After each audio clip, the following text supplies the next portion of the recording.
From the math in part 2, we have the Sun doing 250 complete revolutions around Sirius in one complete revolution of the galaxy spinning around.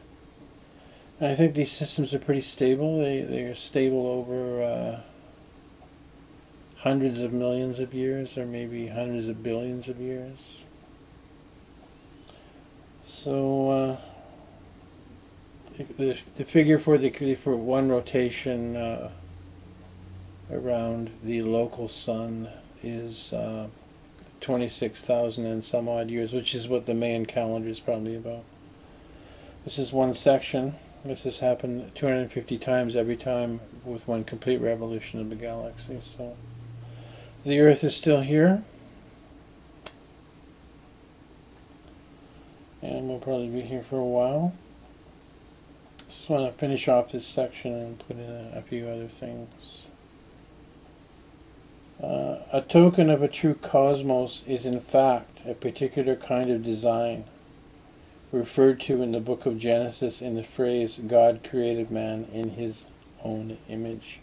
This divine image, the characteristics of which we must study in detail, can be found on all levels and is the hallmark of a cosmos.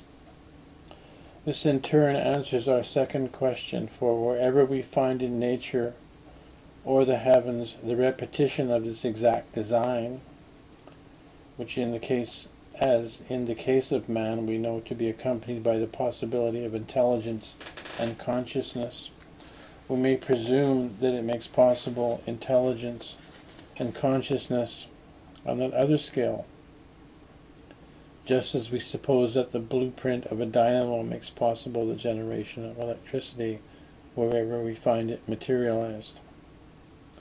Moreover, since the greater cosmoses give rise to the smaller, we may also presume that they enjoy intelligence and consciousness in a higher degree, just as we assume that the man who makes a clever machine is cleverer than the machine he makes. A book is composed of chapters of paragraphs, paragraphs of sentences, sentences of words, and words of letters.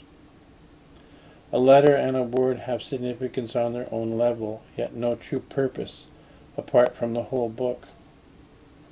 So in the universe, despite all our disability, we strive to apprehend the higher cosmos in order to grasp the purpose of the lower.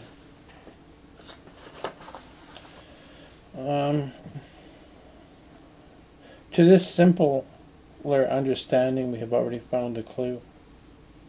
Time, we said, is created by rotation about the vital center of a higher world. If we can discover the vital centers about which different cosmoses revolve and how long they take to do so, we shall have the means of comparing their speed of living, quite simply and directly, without benefit of formulae. In trying to estimate their relative times and lifetimes, we thus have two methods which we can use to supplement each other. Sometimes one and sometimes the other will prove more convenient. With their joint aid, let us examine the cosmoses which lie nearest to us, a cell within a man within the world of nature within the sphere of the earth. First, individual man, our best known and most easily measurable standard. Each man literally revolves about the center of the earth, and this revolution takes 1 day, a natural period of sleep and waking, of rest and labor for him. Turning to the next smaller cosmos, if we ask about what, for instance, a blood cell resolves, we can answer very obviously the heart. And if we consider what corresponds to its period of revolution, we find a very interesting analogy. A given blood cell takes between 8 and 18 seconds to do its day's work, that is, to travel from the heart to a distant part of the body, leave its load of oxygen, and return with carbon dioxide. But then it takes about 6 seconds to be restored, that is, to pass from the heart through the lungs and back again.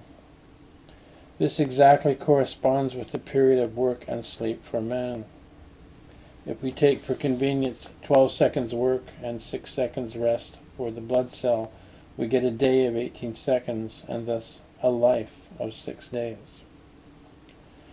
Now if we apply the completely different method of our cube square formula and we compare the red blood cells 1/2500th centimeter radius with the more exact 1.30 meters of radius from a man's heart to his extremities, we get a size factor of 325,000 times, and consequently a time factor of 4700.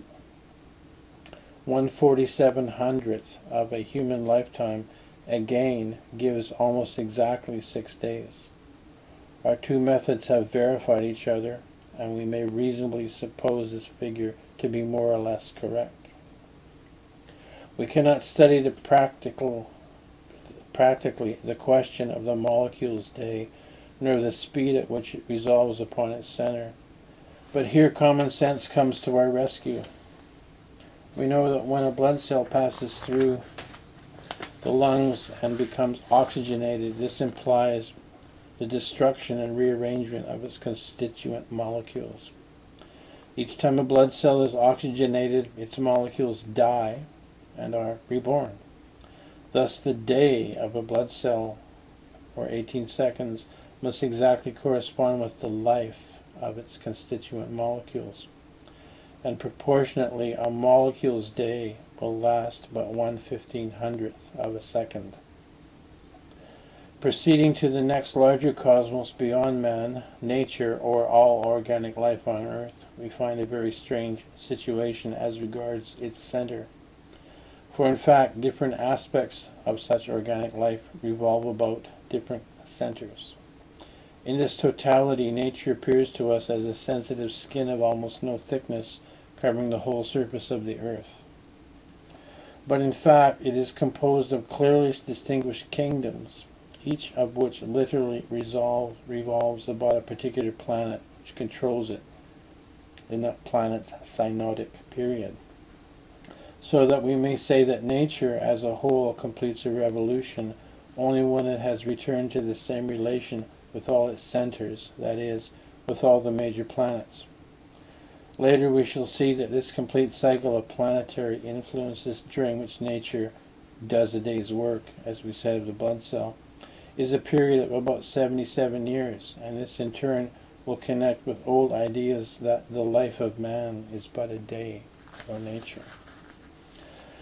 Without further evidence, however, this can be no more than arbitrary flights of fancy, and again we must have recourse to our formula, comparing man's 1.3 meters radius with the 6,400 kilometer radius of the world of nature, which is from the center of the Earth to the limits of the atmosphere. We get a size factor of approximately 5 million times, and a subsequent time factor of 29,000 times. Nature's day should thus be 29,000 times longer than that of man, and this indeed gives a period of about 75 or 80 years. When it comes to the cosmos of the Earth, it would be very tempting to take 1 year as its period of revolution about its center. But this period in relation to the Earth is much too short, and on reflection, we remember that the Earth must also be turning about the sun of our sun, which we discussed in the last chapter, whether this be Sirius or Canopus or some other. There is every reason to believe that the slow shifting of the Earth's axis around a circle of fixed stars, which produces the precession of the equinoxes, is a reflection of this movement, with the Earth to keep its magnetic pole permanently inclined towards some great center about which the whole solar system revolved. In 25,765 years it will behave in exactly this way.